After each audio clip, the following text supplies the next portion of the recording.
These are characters created by Stallone, most of them, and you know he has this knack for knowing what the average Joe likes. You know, the guy in the street, what do they like to see? And he's created a bunch of different, very kind of accessible and interesting, colorful characters.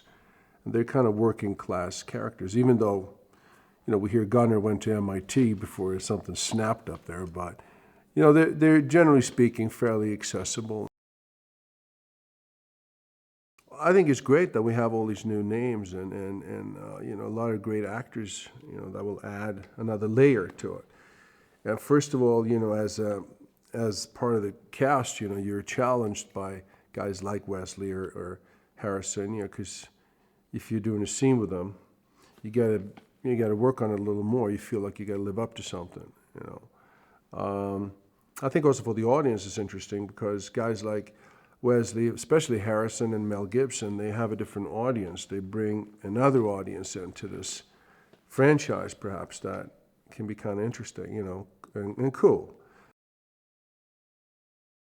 I think part of the appeal of this franchise is the fact that, you know, there are a bunch of guys who can actually do some of this stuff. Like, you know, I was a karate champion, and Jason was an Olympic, you know, diver, you know, Olympic athlete. You know, Stallone has done a lot of training. Arnold, of course, Mr. Universe.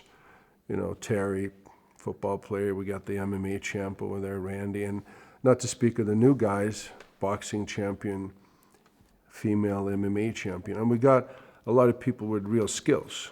And, you know, not to put other actors down or anything, but I guess I'm going to have to. No, but, you know, some of these other movies where there's like huge fights and superheroes flying through the air.